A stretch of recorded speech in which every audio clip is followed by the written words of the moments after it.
নমস্কাৰ অতি মৰমৰ ছাত্ৰ ছাত্ৰীসকল, তোমালোক সকলোকে ইউটিউব চেনেল লাৰ্ণিং পইণ্ট আছামৰ অন্য এটা নতুন ভিডিঅ'লৈ স্বাগতম জনাইছোঁ। এই ভিডিঅ'টোত চতুৰ্থ শ্ৰেণীৰ আমি আৰু আমাৰ পৰিৱেশ নামৰ পাঠ্যপুথিৰ অন্তৰ্গত পাঠ নম্বৰ 9 আমাৰ ৰাষ্ট্ৰীয় পতাকা নামৰ এই পাঠত থকা সম্পূৰ্ণ প্ৰশ্ন উত্তৰখিনি আলোচনা কৰিম। তোমালোকে ভিডিঅ'টো শেষলৈকে চাবা আৰু ভিডিঅ'টো চাই ভাল পালে তোমালোকৰ বন্ধু বান্ধৱীৰ সৈতে শ্বেয়াৰ কৰিবা।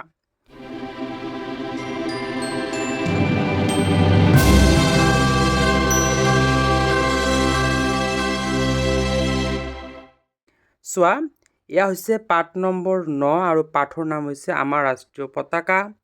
প্ৰথমতে অনুশীলনীৰ 1 নম্বৰ প্ৰশ্নটো দিয়া আছে, উত্তৰ লিখা। ইয়াৰে ক নম্বৰ প্ৰশ্নটো হৈছে, ভাৰতৰ ৰাষ্ট্ৰীয় পতাকাখনক কিয় ত্ৰিৰংগা পতাকা বুলি কোৱা হয়? তোমালোকে উত্তৰত লিখিবা, ভাৰতৰ ৰাষ্ট্ৰীয় পতাকাখনৰ 3টা ৰং থকাৰ বাবে ত্ৰিৰংগা পতাকা বুলি কোৱা হয়। ইয়াৰ পিছত খ নম্বৰ প্ৰশ্নটো দিয়া আছে, ৰাষ্ট্ৰীয় প্ৰতীকৰ মুহূৰ্ত আমি ক'ত ক'ত ব্যৱহাৰ কৰোঁ? উত্তৰত লিখিবা, চৰকাৰী কাগজ পত্ৰ, ডাক টিকট, পোষ্টকাৰ্ড আদিত ৰাষ্ট্ৰীয় প্ৰতীকৰ মুহূৰ্ত আমি ব্যৱহাৰ কৰোঁ। গ নম্বৰ প্ৰশ্নটো দিয়া আছে, ভাৰতে কোন তাৰিখে স্বাধীনতা দিৱস উদযাপন কৰে? তো তোমালোকে উত্তৰত লিখিবা আৰু তোমালোকে এইটো জানাই যে ভাৰতে 15 আগষ্ট তাৰিখে স্বাধীনতা দিৱস উদযাপন কৰে। ঘ নম্বৰ প্ৰশ্নটো দিয়া আছে, ৰাষ্ট্ৰীয় পতাকাখনৰ ব্যৱহাৰৰ 3টা নিয়ম লিখিব কৈছে। তো উত্তৰত তোমালোকে লিখিবা, ৰাষ্ট্ৰীয় পতাকাখনৰ 3টা ব্যৱহাৰৰ নিয়ম হ'ল, 1 নম্বৰ দি লিখিবা, ৰাষ্ট্ৰীয় পতাকাখন উত্তোলন কৰোঁতে গেৰুৱা ৰংটো সদায় ওপৰত থাকিব লাগে। নম্বৰ 2, ৰাষ্ট্ৰীয় পতাকাখন টেবুল নাইবা অইন কোনো বস্তুৰ ওপৰত পাৰিব নালাগে। নম্বৰ 3, ৰাষ্ট্ৰীয় পতাকাখন ঘৰ বা আন কোনো ঠাইত যেনে তেনে ওলোমাই থ'ব নালাগে।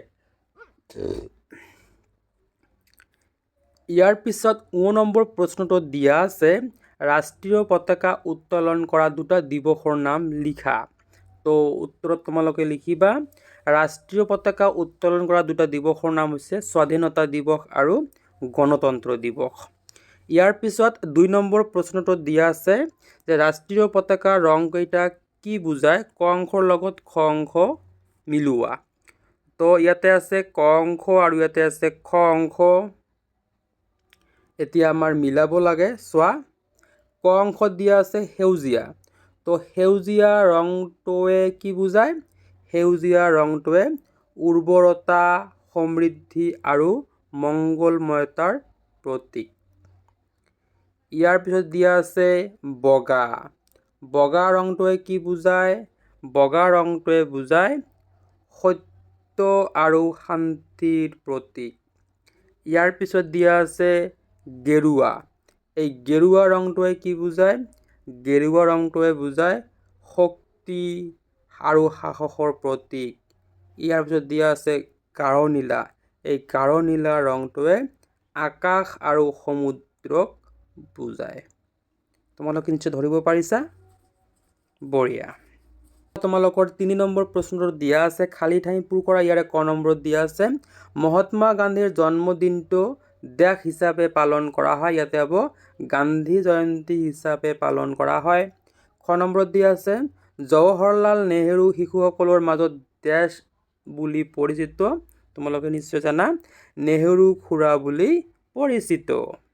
ইয়াৰ পিছত গ নম্বৰত দিয়া আছে, 26 জানুৱাৰীত দেশ পালন কৰা হয়। কি পালন কৰা হয়? 26 জানুৱাৰীত গণতন্ত্ৰ দিৱস পালন কৰা হয়।